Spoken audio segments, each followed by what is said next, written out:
Hoover Dam.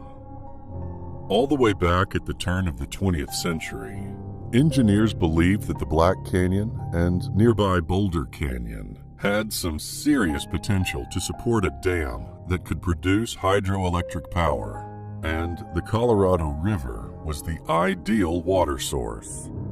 It was the perfect storm for such a grand project, and in 1928, this proposal became a reality.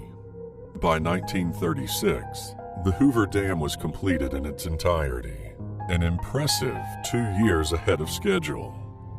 Even though this description makes it sound like this was an easy accomplishment, this project remains one of the finest examples of American engineering.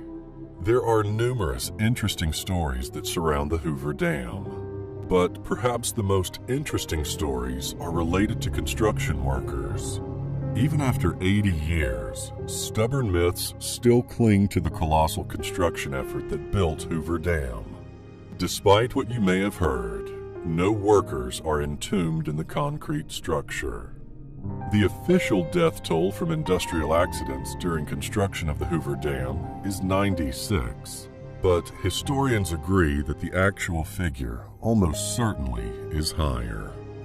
Possibly the most shocking story that surrounds this power station begins with a man named John Gregory Tierney. He was born in 1885 in Piedmont, Missouri. John Gregory made his career as a hard rock miner. His work carried him to Idaho, then Arizona, and finally to a survey camp on the bank of the Colorado River in Boulder Canyon.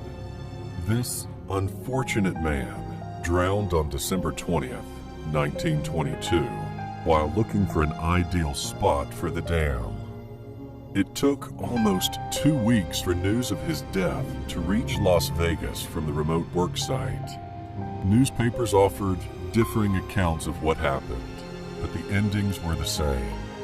J.G. disappeared into the water, and his body was never found. John Gregory's son, Patrick William Tierney, was 12 when he lost his father to the Colorado, and his grief-stricken mother moved with him back to Missouri.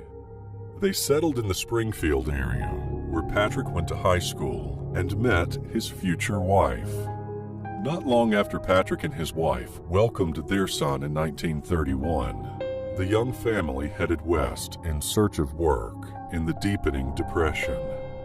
The dam was the biggest construction project going, and Patrick may have thought he could parlay sympathy over his father's death into a job there. According to newspaper accounts, an electrician's helper fell 320 feet from one of the 2 intake towers on the Arizona side of the stream on December 20th, 1935.